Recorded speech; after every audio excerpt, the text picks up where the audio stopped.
मैं बोला माँ क्या बात सी क्या कर रही हो? बोला बेटा दूध पियाऊंगी, बलवान बनाऊंगी और पलटन में भेजूंगी।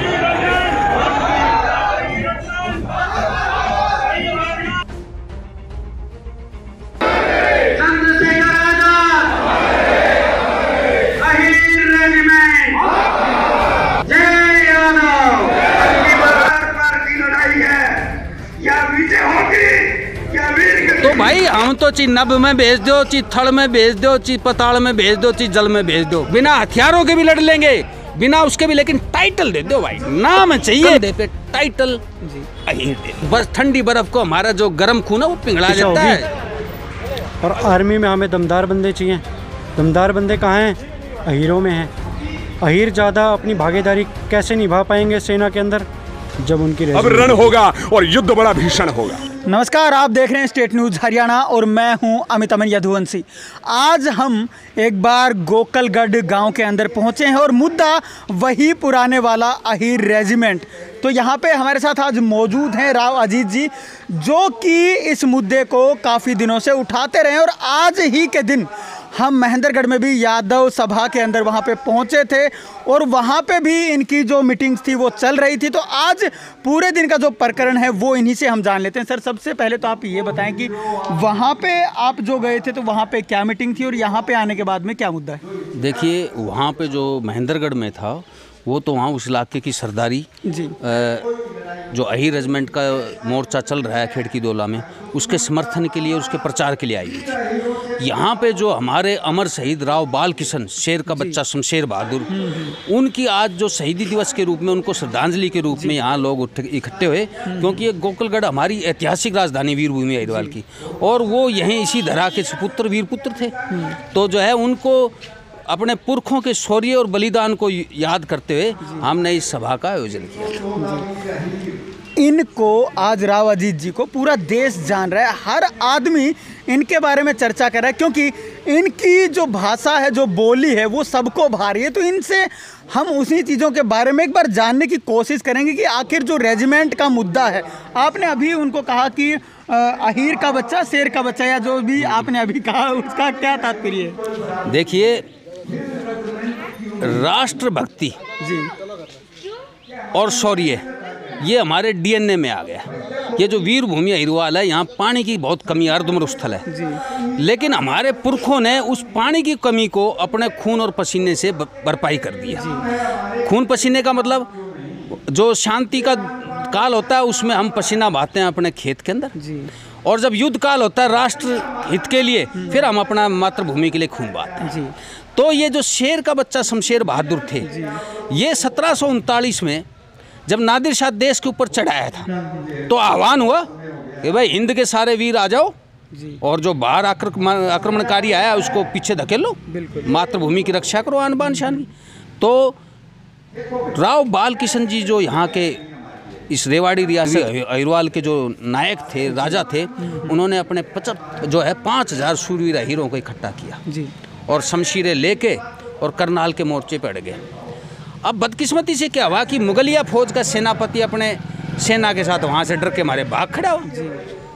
लेकिन जो यहाँ के जो वीर थे राव बाल किशन के नेतृत्व में, उन्होंने कहा नहीं भाई, ऐसे तो देश को रोनता हुआ नादिर शाह चला जाएगा, ऐसे कैसे होगा, अभी तो हम जिंदा हैं। बिल्कुल।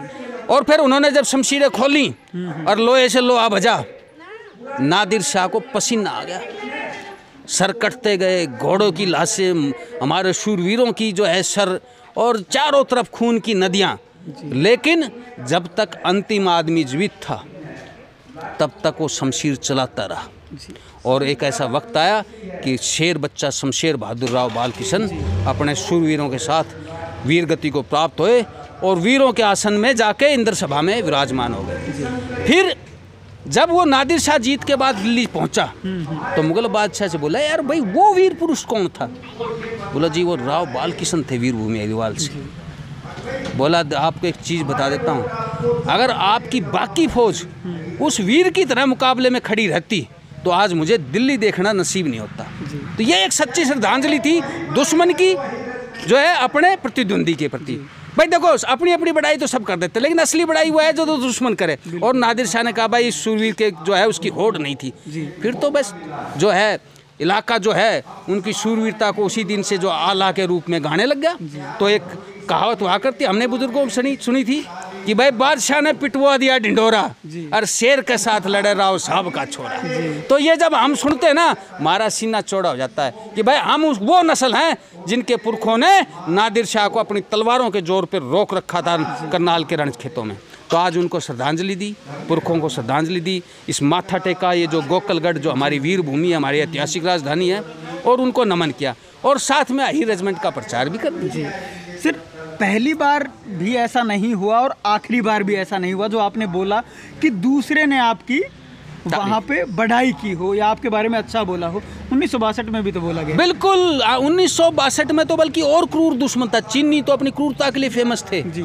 लेकिन आप देखिए मर्दानगी दादा सूरजभान की, दादा सुरजा की, वीर हरिराम की, वीर हुकमचंद की, और सिंह राम, गुलाब सिंह, एक रामकुमार साहब, एक से एक सूरमा। इनमें से कईयों के तो दर्शन के मुझे नसीब प्राप्त है।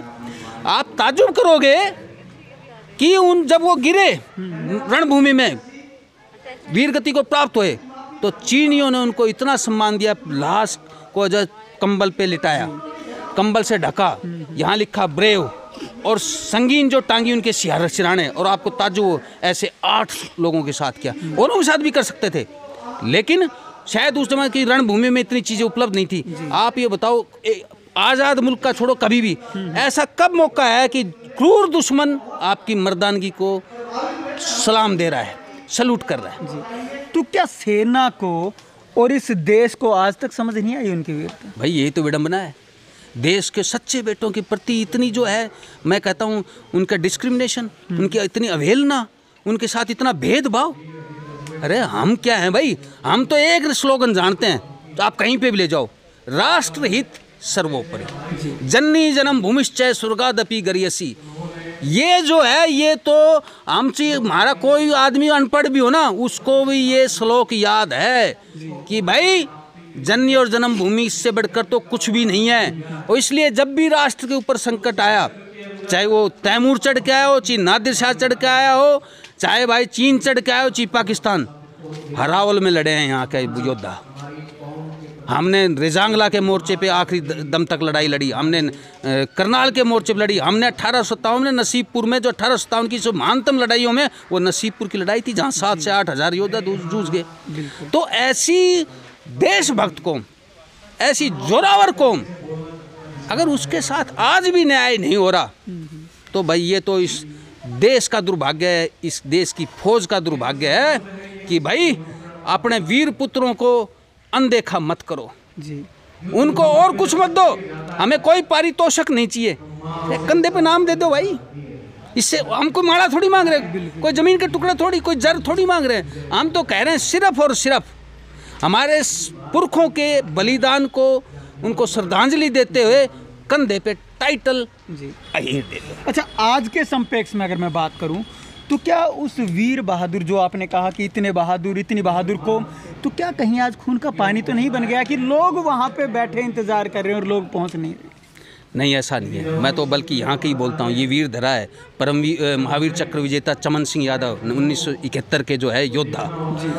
हमारे बच्चों में आज भी वही जज्बा है। लेकिन आपने देखा होगा, करीब 3 हफ्ते से ज़्यादा हो गया जी मोर्चा जमे हुए अहीर रेजिमेंट के लिए, कहीं किसी ने कोई भी ऐसी चीज़ करी जिससे देश का, समाज का या धर्म की हानि हो, या किसी वर्ग को कोई वो। आप देखो 36 बिरादरी क्यों साथ में आई, उन्हें मालूम है ये देशभक्त कौम है, ये एक भी ऐसी चीज़ नहीं करेगी जो कि जिससे समाज का, देश का या धर्म का हित हो।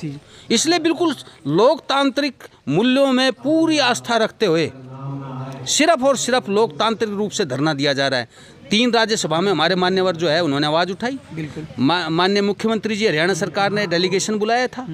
और अब जो है और भी देखिए, कप्तान अजय सिंह जी हैं, राव इंद्रजीत सिंह जी हैं, भाई राव रणधीर सिंह जी का परिवार है, नेताजी रघु जी हैं, सब ने, जितने भी राजनीतिक हस्तियाँ हैं, सब ने कहा भाई नहीं, जायज़ मांग है। और देखो राजपूत बिरादरी, दलित समाज, जाट समाज आके वहाँ पे देते हैं कि भाई ब्राह्मण समाज बहुत बार है हमारे, वो तो हमारे तो 2 ब्राह्मण हमारे आदरणीय हैं, जो अरविंद जी हमारे सांसद हैं, और MLA साहब कुलदीप वत्स जी, उन्होंने तो खुला सपोर्ट किया कि नहीं भाई, एक राष्ट्रभक्त कौम के साथ अब यह अन्याय बन रहा है। भिवानी के जो सांसद हैं, बिल्कुल, हाँ, चौधरी धर्मवीर जी जो इन सब ये क्यों आ रहे हैं, उनको मालूम है कि भाई इनका जो बलिदान है, इनका जो शौर्य है वो अनपैरेलल है। उसको आप चाहे तगमों के हिसाब से देख लो, परमवीर चक्र हमारे पास, महावीर चक्र हमारे पास में, वीर चक्र हमारे पास में, विक्टोरिया क्रॉस तोपखाने का इकलौता हमारे पास में। उनको मालूम है कि रेजिमेंट के सबसे असली हकदार ये ही है, लेकिन फिरंगियों ने अन्याय किया, देशभक्ति की सजा दी, उस सजा को आज 2022 में खत्म होना चाहिए। अच्छा, आपने जिन नेताओं का, जो अहिरवाल के नेता हैं जिनका आपने नाम लिया अभी, तो क्या वो वोट बैंक बटोरने के लिए तो वहाँ पे नहीं पहुँच रहे हैं? क्योंकि अब तक इतने दिन हो गए, ये नेता आज के तो है नहीं कोई भी इनमें से, सभी पुराने नेता, तो आज तक इनके दिमाग में नहीं आई ये चीज़। देखो, सबकी अपनी मजबूरियाँ, स्वार्थ हैं।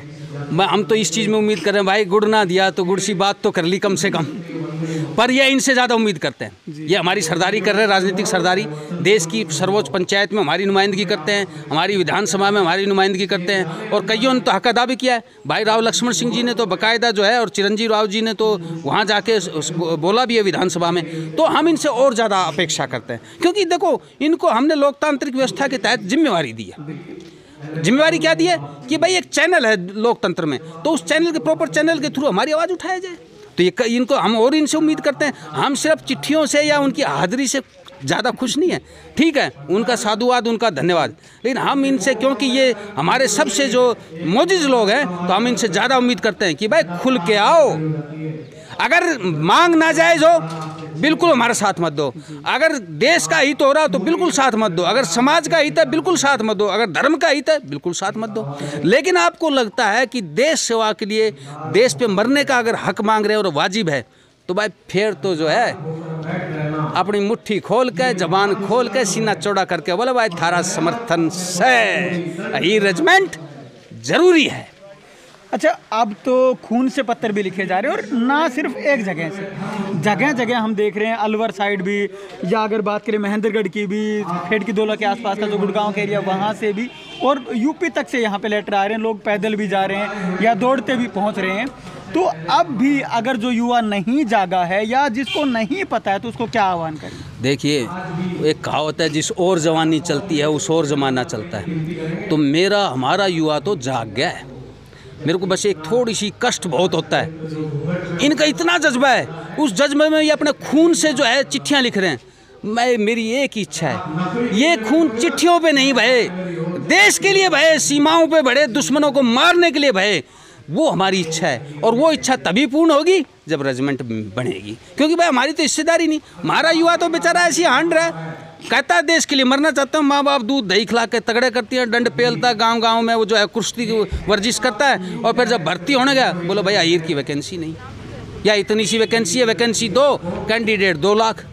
तो जो है उसके मन में इच्छा जो है वो सबकी इच्छा है। जो भी बच्चा हमारा 15-16 साल का बाका हो जाता है, उसकी पहली इच्छा ये है भाई बॉर्डर पे जाऊंगा, है ना, देश की सेवा करूंगा। तो ये जो खून चिट्ठियों में जा रहा है, मेरी दिली इच्छा है, मेरे को दुख भी है, ये यहाँ चिट्ठियों में न जाकर सरकार हमारे को मौका दे।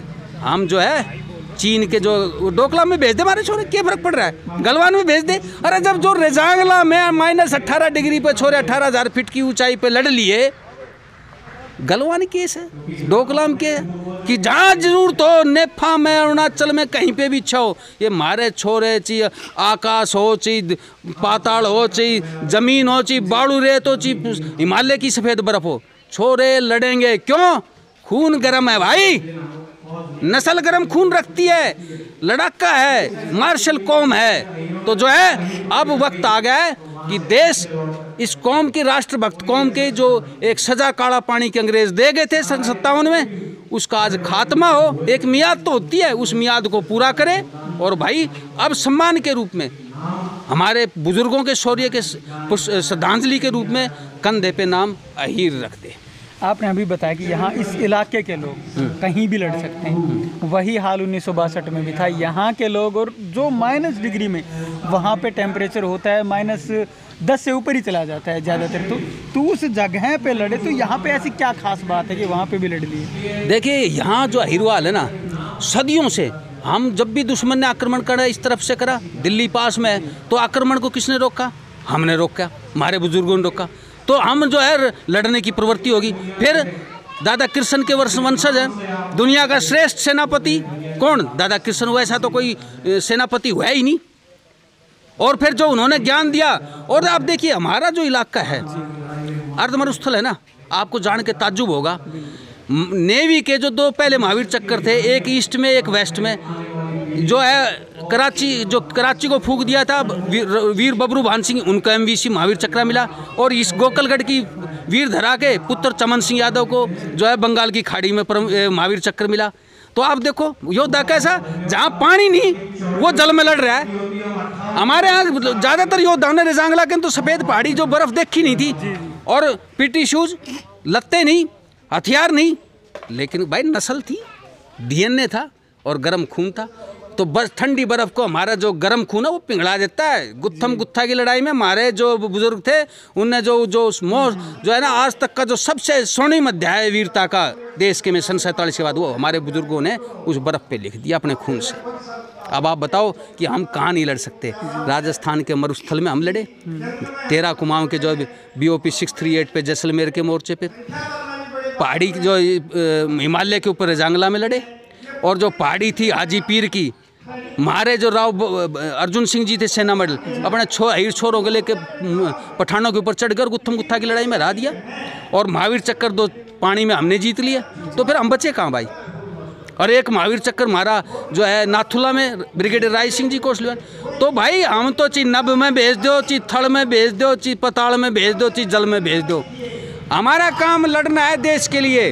हम हर जगह लड़ेंगे, बिना हथियारों के भी लड़ लेंगे, बिना उसके भी, लेकिन टाइटल दे दो भाई, नाम चाहिए।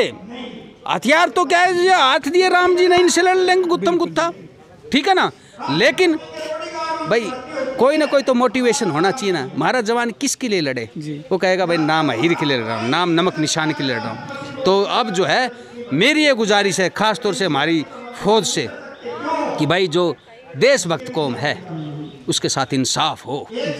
और आप देखो एक विरली मांग है, कोई कुछ मांगता, कोई आरक्षण मांग रहा, कोई ज़मीन मांग रहा, कोई राजनीतिक हिस्सेदारी मांग रहे। हम तो कुछ भी नहीं मांग रहे, हम तो कह रहे भाई देश पे मर मिटने का, सर कटाने का पहला हक दे दो। अरावल में कभी भी मोर्चे पे जवान की जरूरत हो, वीर भूमि अहिरवाल का नौजवान तैयार है, वीर अहीर तैयार है। अच्छा, जो 23 तारीख का आह्वान आप लोग कर रहे हैं अभी गांव-गांव में जाके या जगह जहां भी मेन जगह वहां पे पहुंच रहे हो, 23 तारीख को ऐसा क्या खास? 23 मार्च तो है शहीद आजम वीर भगत सिंह का जो है शहीदी दिवस है। और नौजवानों के लिए शहीद आजम से बढ़ के मजबूत प्रतीक तो कुछ है नहीं। हमारा तो हर बच्चा जो है वो शहीद भगत सिंह ही बनना चाहता है देश के लिए। भाई रेजिमेंट क्या है? शहीद भगत सिंह बनना, देश के लिए मरना है। तो हम उस दिन उस वीर आत्मा के बलिदान दिवस पर लोकतांत्रिक रूप से अपनी जनसंख्या को दिखाते हुए अहीर रेजिमेंट के लिए जो है हुंकार भरेंगे। मतलब जगाना पड़ेगा भाई, ये तो है लोकतंत्र में। देखो जब माँ भी बालक ने जब दूध प्याओ से जब वो कैसे कि भाई उसकी बालक चिल्ला रहा है, भूखा है, तो अब हमारी तो इतने बलिदानों के बाद में, इतने गैलेंट्री अवार्ड्स के बाद में भी जब किसी की नींद ही ना खुली, जब हमारी किसी ने सुध ही नहीं ली, तो लोकतांत्रिक व्यवस्था में हमारा और कुछ वो नहीं हो, तो कम से कम इस व्यवस्था में इतना तो है कि भाई हम अपने जो है कहें कि हमारी बात बुलंद करें और शांतिपूर्ण तरीके से कर रहे हैं, तो उसमें तो कोई मनाही नहीं है। वीर भगत सिंह ने अंग्रेज़ों को जगाया था, आप क्या इस सिस्टम को जगाना चाहते हैं? भाई कहीं ना कहीं काले अंग्रेज़ों से हमें दिक्कत तो है ही, क्योंकि काले अंग्रेज़ इतने सालों के बाद में, आप ये बताओ कि ये कारगिल युद्ध में भी जो करीब 527 जो है बांके वीर गति को प्राप्त हुए थे, उसमें 100 के करीब तो हमारे बालक थे। और ये तो जब हालात है जब इन्फेंट्री में हमारी भागीदारी ना के बराबर है, आप ये सोचो ना। तो अब मेरी ये गुजारिश है। अच्छा, भागीदारी बढ़ गई तो क्या होगा? भागीदारी बढ़ गई, अरे गली गली में वीर चक्कर, परमवीर चक्कर रहेगा। आप भी अगर गांव में जाओगे तो हर गांव के सिंह द्वार पर हमारे एक आधे जो है 1 2 3 4 हमारी जो है किसी न किसी बलिदानी की प्रतिमा मौजूद है। आप ये देखिए, ये जो गढ़ कोसली है उसमें तो हमारी माताएं बच्चे के पैदा होती कहती है भाई मेरे कप्तान पैदा हो गया। लुखी गांव है जी। अरे सबसे ज़्यादा INA के एक अकेले गांव में जो नेताजी के आज़ाद हिंद फौज में तो वो लुखी गांव के, और हमारा तो कोई ऐसा गांव ही नहीं है जहां आज़ाद हिंद फौज का कोई सेनानी ना हो। तो आप देखो अगर रेजिमेंट बना दी फिर तो देश के जो सरहदें हैं उसको दुश्मन को रोकने के लिए पहला सीना हमारे बच्चों का होगा। और ये बड़ी फख्र की बात है कि भाई अगर वतन के काम आ रहे हैं तो इससे बड़ी बात कोई हो नहीं सकती है। तो हम तो उम्मीद करते हैं कि भाई देश की फौज जो है अब न्याय करे। अच्छा, बार बार अहिरानी की बात होती है, अहिरानियों की बात होती है, तो उनको क्या संदेश? देखिए आपने कितनी ऐसी माएँ देखी हैं जिनका बेटा या पति देश पे जूझ गया और अगली पीढ़ी को फिर वो भेज दे युद्ध भूमि में। आपको मैं एक बुजुर्ग महिला की अहिरानी की जो है राव सावनी की बात बता रहा हूँ। वो अपने हिस्से का दूध भी अपने 2 छोटे पोतों को पिला रही थी। छोटे पोते थे 4, 5, 7 साल के। मैं बोला माँ क्या बात सी क्या कर रही हो? बोला बेटा दूध पियाऊंगी, बलवान बनाऊंगी और पलटन में भेजूंगी। मैं बोला माँ यह बात तो ठीक से, छोरा गाभरू हो जाएगा, तगड़े भी हो जाएंगे, पर पलटन के लिए दरवाजे हमारे तकरीबन बंद हो चुके हैं। तो उनकी बात तो समझ में नहीं आई, पर उसका जज्बे को मैं नमन करता हूँ। ऐसी मैंने कोसली की बात बताया ना, बोलो भाई मेरे तो कप्तान पैदा हो गया। तो आप देखो यहाँ ऐसे मैं आपको माताएं बताऊँगा जो ये कहती हैं कि भाई कोई बात नहीं, देश को बेटा दे दिया मैं दूसरा बेटा भी दूंगी, पोता भी दूंगी, देश को पति दे दिया मैं बेटा भी दूंगी। यहाँ इकलौते जिनके बच्चे हैं जिनको माएँ चिपका के रखे वो नहीं, वो कहते हैं रणभूमि में जा, मेरा नाम रोशन कर, कुल का नाम रोशन कर, देश का नाम रोशन कर। तो हमारी तो ताकत ही हमारी माताएं बहनें। अहिरानी तो ऐसी छतरानी है जो कभी अपने बच्चों को दुबका के नहीं रखेगी। वो कहा जा उठा हथियार और खड़ा हो जा मुकाबले में, और उस दिन आना क्या तो विजय हो या फिर वीरगति, इसके अलावा वापसी नहीं। अगर कोई अगर भाग के आ गया तो गांव में छुपने का भी स्थान नहीं देता आदमी। तो भाई ये तो जो है हमारी माताएं और बहनें, जो कुछ भी मेरी में अच्छाई है वो मेरी माँ ने दिया, जो बुराई आई उसके लिए मैं खुद जिम्मेवार हूँ। और गांव देहात में तो एक इतनी बड़ी शक्ति के रूप में उभर रही है। आप देखोगे कि हमारे माताएं शुभ कार्यों में गीत किसकी गाती हैं कि मोदी जी हमारी रेजिमेंट बना दे, गाती है ना है? और भर्ती हो जा रहा है रंग रूट है। और फिर क्या कहेंगी, बोले सिंगनी के जाए शेर है, रण बांक के हैं वीर है। जब मेरी माएँ बहनें बेटियाँ ये गाएंगी तो फिर भाई हम जो है पीछे कैसे हट सकते हैं? फिर तो आर पार है, देश के लिए विजय या वीरगति। अच्छा, आपने 2 बार तो चीज़ बोल चुके हैं, लेकिन तीसरी बार और सुनना चाहता हूँ। एक बार जो ये अभी खेड़ की दोला पे आंदोलन चला हुआ है, इसका आखिरी पड़ाव क्या है? आखिरी पड़ाव कंधे पे नाम अहीर है, इसके अलावा कोई और पड़ाव है ही नहीं। हमारे तो पुरखे भी जब उनको रेजांगला में पीछे हटने का बोला ना भाई, पड़ाव एक ही है, विजय या वीरगति। तो ये विजय और वीरगति ये वहाँ पे भी लागू है। जब तक कंधे पे नाम नहीं होएगा तब तक न तो हम चैन से सो सकते हैं और न भाई सांस प्रॉपरली ले सकते हैं। सोने भी नहीं देंगे, सोने भी नहीं देंगे, बिल्कुल नहीं सोने देंगे। लोकतांत्रिक व्यवस्था के तहत आवाज़ तो देते ही रहेंगे, उठो उठो उठो हमारी सुनो। देश के सच्चे बेटों के प्रति जो है जो अपार्थिड है, जो नस्ल भेद है, ये बंद हो। रावत जी आपका बहुत बहुत धन्यवाद। भाई मैं आपके सब भाइयों का धन्यवाद करता हूँ। कहते हैं भाई कि आप जो है आप आवाज़ हो हमारी। हम तो आम आदमी, हम इस देश के नागरिक हैं, हमारी आवाज़ आगे कौन ले जाएगा? क्या तो हमारे जनप्रतिनिधि या फिर जो मीडिया है जो इसका इशारा है। आप सबका साधुवाद, आपकी जो है देश के प्रति और कौम के प्रति और जो शहीदों के प्रति भावना है उसको साधुवाद। आप बने रहें और ऐसी काम को आगे बढ़ाते हैं। धन्यवाद। जो आरंभ हुआ था खेड़ की दोला से, आज वही आरंभ लगातार आगे बढ़ता जा रहा है और उसी आरंभ को किस प्रकार से लिया जा रहा है वो भी आप देख सकते हैं। यहाँ पे और भी लोग हैं हमारे साथ में मौजूद जो कि इस पूरे आंदोलन के अंदर अपनी जो भूमिका है वो पूर्ण तरीके से निभा रहे हैं। हमारे साथ यहाँ पे महेश जी भी मौजूद हैं और सचिन जी भी, दोनों ही हमारे साथ में मौजूद है। चलिए, ये युवा खून है तो इनसे भी हम जान लेते हैं। सर आप बताएं, जगह जगह गांव-गांव आप लोग जा रहे हैं और लोगों को जगा रहे हैं, तो क्या कह के जगा रहे हैं और इसका कारण क्या है? देखिए सीधी सी बात है, बात स्वाभिमान की है, बात सम्मान की है। और जब सरदारी ने ये फैसला कर लिया है और इतने समय से ये दंड हम झेलते आ रहे हैं कि हमें बराबरी का ना चिन्हित किया जा रहा है, ना नाम निशान कांधे पे दिया जा रहा है, तो सरदारी ने एक निर्णय लिया कि अब गांव-गांव जाकर शहर शहर जाकर इस अलग को जगाया जाए, अपने युवाओं को, अपने बुजुर्गों को इस बारे में जानकारी दी जाए और उनको बोला जाए कि वो घरों से बाहर निकलें। और जैसे कि खेड़ की दौला में आंदोलन का ये बिगुल छेड़ दिया गया है, उसमें अपनी शिरकत दें, सरों की संख्या दिखाएं और इस स्वाभिमान को लेके आएँ। जी। तो क्या ये पूरे भारत के लिए जो एक अगर हम कहें अहीर रेजिमेंट की लड़ाई या यदुवंशियों की जो लड़ाई वो शुरू हो चुकी है? बिल्कुल शुरू हो चुकी है और सबने समझ लिया कि फूल बनकर जो जिया उसको यहाँ कुचला गया। आदमी फौलाद के सांचे में ढलना चाहिए और छीनता हो हक तेरा तो आंख से आंसू नहीं, शोला निकलना चाहिए। वो शोले को हमने समझ लिया है और अब पूरी तरीके से लामबंद हो चुके हैं। और मैथिली शरण गुप्त की एक कविता है जिन्होंने 4 पंक्तियां लिखी कि अधिकार खोकर बैठना यह महादुष्कर्म है, न्यायार्थ अपने बंधु को भी दंड देना धर्म है। और इसी तत्व पर कौरवों का पांडवों से रण हुआ, जो कि भव्य भारतवर्ष के कल्पांत का कारण हुआ। तो ये चीज समझ ली है और युवाओं को हमने बार बार आह्वान यही किया है कि जिस तरह की हमने एक सीधे शब्दों में एक चीज यही अलग जगाई है कि उठो हीरो, उठो वीरो, ये रण महाभारत है और इसमें सबकी भागीदारी उतनी ही जरूरी है।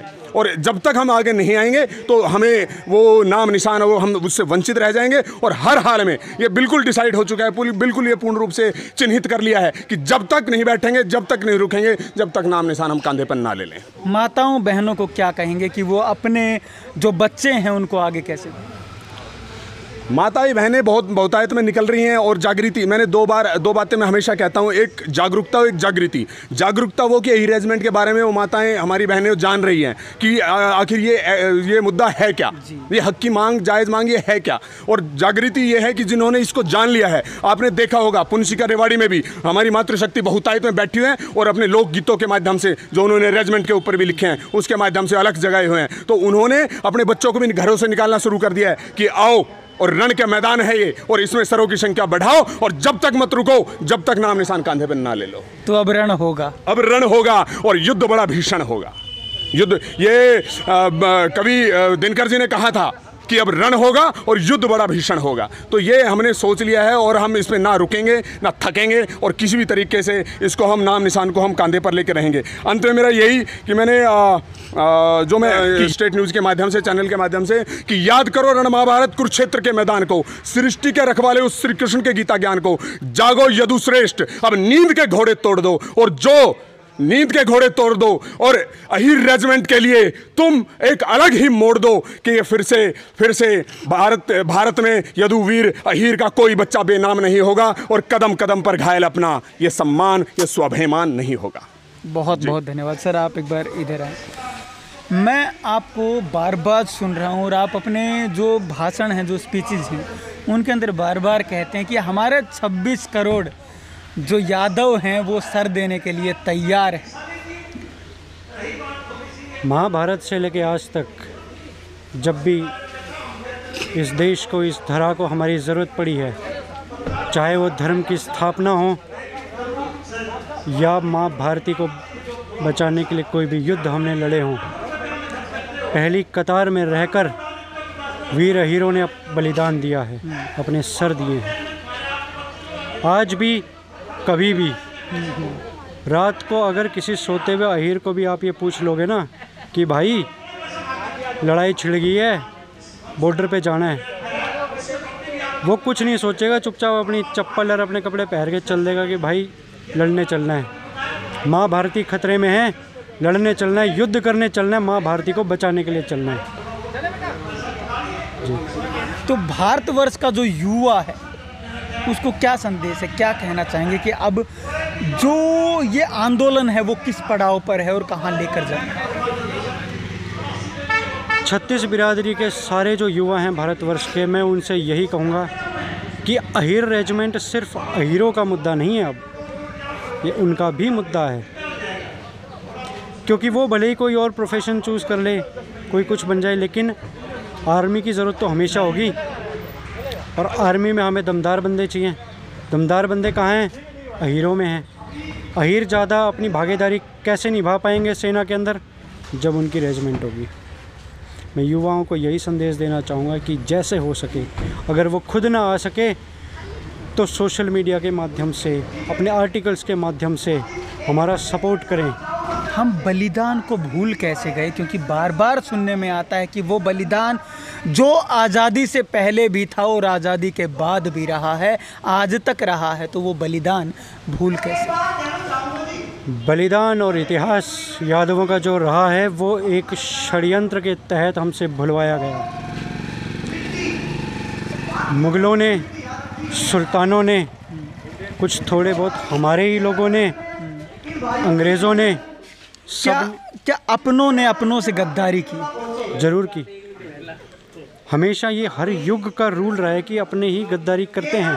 आप द्वापर युग में चले जाइए तो वहाँ पर भी भाई भाई से ही लड़े थे। तो वैसे ही हमारे में भी कुछ ऐसे लोग थे जो कि दूसरों के साथ जाके मिल गए और गद्दारी। आज हम गोकलगढ़ की धरती पर खड़े हैं। यहाँ के राजा मित्रसेन पर मराठों ने हमला करा था और उनको धोखे से बुलाकर मारा गया था। उसके अंदर जो षड्यंत्र रचा गया था उसमें उनके अपने ही शामिल थे। वो पहले तो शामिल हो गए, लेकिन अपनी संस्कृति, अपने बलिदान, अपने इतिहास का विनाश करा गए। और अब हमने ये प्रतिज्ञा ली है कि हम अपना इतिहास उखाड़ेंगे। कितने ही वीर हुए इस यदुवंश की अगर हम बात करें, कितने ना जाने कितने वीर हुए, लेकिन कुछ तो आधे पन्ने में सिमट कर रह गए और कुछों को स्थान ही नहीं। ऐसे असंख्य वीर हैं। एक छोटा सा उदाहरण मैं दे देता हूँ। आज गोकलगढ़ में हम राव बाल किशन जी की शहादत दिवस मना रहे हैं। 1739 में उन्होंने शहादत दी थी और आज हम दूसरी बार उनकी शहादत दिवस मना रहे हैं। इतने साल क्यों नहीं मनाई गई? कारण क्या रहे? इतिहास हमने भुलाया, या किसी षड्यंत्र के तहत हमसे इतिहास भुलवाया गया, हमसे हमारी परंपराएं छीनी गई, हमारी जो संस्कृति थी उसका विनाश करा गया, हमारे ऊपर दूसरी संस्कृतियां, दूसरी भाषाएं, दूसरा खान पान, पहनावा हमारे ऊपर थोपा गया। और इसीलिए जब ये सारी चीज़ें थोपी गई तो हमारा इतिहास भी बदला गया। अब क्या आह्वान करेंगे 23 तारीख को? 23 तारीख के लिए सारे युवाओं, सारे यदुवंश को मैं बस एक ही चीज़ कहना चाहूँगा कि भगत सिंह ने पूरे देश को और अंग्रेज़ी सरकार को असेंबली में बम मारकर अपनी आवाज़ सुनाई थी। इस 23 मार्च को हम ऐसा आंदोलन करेंगे कि ये संसद के अंदर ये बम का काम करेगा। संसद फट के आ जाएगा और सीधा खेड़ की दौला पे बोलेंगे, बोले भाई यादव जी क्या चाहिए आपको, हम देंगे रेजिमेंट, ले लो, लेकिन ये बंद करो। धन्यवाद। धन्यवाद जी। न जाने कितने ही जो वीर हैं वो शहीद हुए हैं और न जाने कितने ही जो योद्धा हुए हैं जिनको कि इतिहास के अंदर कभी स्थान ही नहीं मिला। और आज जो बात कर रहे हैं, जहां हम मौजूद हैं आज के दिन गोकलगढ़ के अंदर, वहां एक जो कहावत है वो प्रचलित है, शेर का बच्चा शमशेर बहादुर। वो बाल किशन जी ही थे जिन्होंने नादिर शाह से लोहा लिया था और जिस नादिर शाह ने कहा था कि अगर ऐसे ही और एक दो मिल जाते तो शायद ही मैं दिल्ली के तख्त तक पहुंच पाता। तो अब जो अहिर रेजिमेंट की अलख है वो जग चुकी है और यहाँ से सीधा जो नारा है वो है 23 मार्च का, और वो भी खेड़ की दोला पर पहुँचने का। नमस्कार, धन्यवाद, जय हिंद, जय भारत। बात ये है कि भाई सबकी रेजिमेंट है, सबके कंधे पे नाम है, और भारतीय सेना जो है वो जातीय आधार पर वर्गीकृत है। भाई वो रेजिमेंट्स में बनी हुई है, रेजिमेंट्स जातीय आधार पे है। कोई सिख रेजिमेंट, कोई मराठा रेजिमेंट, कोई जाट रेजिमेंट, और जिस जाति की रेजिमेंट होती है उस रेजिमेंट में जितनी वैकेंसी होती है वो उसी जाति से भरी जाती है। तो भाई अब उनकी भर्ती सुनिश्चित होती है। अगर मराठा रेजिमेंट से 500 नहीं है, हमारी भर्ती सुनिश्चित नहीं है। फिर भाई मुद्दा है कि रेजिमेंट बने कैसे, हमारे अंदर क्या कमी है, इसके लिए क्या एलिजिबिलिटी चाहिए। संख्या बल, कहीं हमारा संख्या बल तो कम नहीं है, कहीं हम 5-7 लाख हों फिर रेजिमेंट की एलिजिबिलिटी ना बनती हो। मैं आपको इस मंच के माध्यम से सुनिश्चित कर देना चाहता हूं कि संख्या बल में अहीर 1 नंबर पे है हिंदुस्तान में, 1 नंबर पे। यानी कि 26 करोड़ यादव है, हर 5वां भारतीय यादव है। तो संख्या बल की तो एलिजिबिलिटी हम पूरी करते हैं। फिर मामला सेना का है भाई, कहीं हम कीजले तो नहीं है। जाति भाई समझते होंगे कीजला क्या होता है भाई, कहीं हमारी रेजिमेंट बना दी जाए और हमारा पे बंदूकें ना चले, बहादुरी पे तो कहीं हमारा कोई शक नहीं है। तो साथियों ये निर्विवादित सत्य है कि बहादुरी में अहीरों का कोई मुकाबला नहीं है, कोई शामिल नहीं है। ये बात मैं नहीं कह रहा हूं, ये प्रमाणित सत्य है। प्रमाणित सत्य कैसे हैं भाई, चाहे आजादी से पहले की लड़ाई हो, चाहे आजादी के बाद की कोई लड़ाई हो, अगर दुश्मन का मुकाबला इन वीर हीरों से पड़ा है तो उसको नाकोर सनेत सामने पड़े हैं, उसको छठी का दूध याद आया है। तो बहादुरी के मामले में कोई शक संदेह नहीं है। दूसरी बात यह है भाई 1857 में राव तुलाराम ने जो लड़ाई दिखाई, राव तुलाराम हीरो, हिस्ट्री हमारे पास है, हिस्ट्री को ये हीरो है। वो 5000 सैनिकों के साथ जूझ गए। दूसरा 71 की लड़ाई हो चाहे कोई हो, 62 में तो आपने इतिहास रच दिया, रिजांगला इतिहास रच दिया साथियों। 8 महानतम लड़ाइयों में से एक है, सबसे महान। आखिरी गोली और आखिरी सांस तक हम लड़े और ये प्रमाणित कर दिया कि हम सूरवीरों में भी सूरवीर हैं। सूरवीरों में, दादड़ों में नहीं भाई, सूरवीरों में भी सूरवीर हैं। और भाई बहादुरी का परिमाण मतलब कैसे नापी जाती है, उसके तकमे दिए जाते हैं। लड़ाई में तकमे दिए जाते हैं। कोई ऐसा तकमा नहीं है जो हमारे पास ना हो, हमारी कौम के पास नहीं हो। चाहे वो अंग्रेजों के टाइम का विक्टोरिया क्रॉस हो, चाहे महावीर चक्र हो, परमवीर चक्र हो, कोई भी चक्र हो, हम इस मामले में सबसे आगे ये प्रमाणित सत्य है। और सब पूरे समाज के साथियों, चाहे कोई भाई बैठा हो, इसमें निर्विवाद सत्य कि पूरे समाज के तक में एक पलड़े में रख दिए जाए और हमारे तक में एक पलड़े में रख दिए जाए तो हमारा पलड़ा काफी भारी है। निर्विवाद सत्य है। फिर हमारी न्याय संगत मांग है कि नहीं, क्यों बताओ? न्याय संगत मांग है कि नहीं? अरे जब हमारा न्याय संगत तक कौन दिया था, फिर तो बेटी पापा कर लेना चाहिए कि नहीं?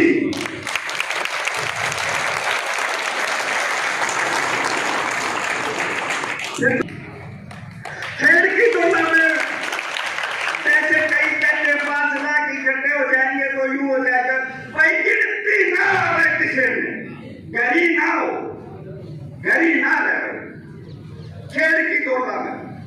और फिर देखो कौन बने, फिर ये बन जाएगी, समय का अभाव है। दूसरा है कोई प्रोग्राम है, वहां भी जाना है, इसलिए मैं आप लोगों को एक बार लो, अब की बार आर पार की लड़ाई है, या विजय होगी या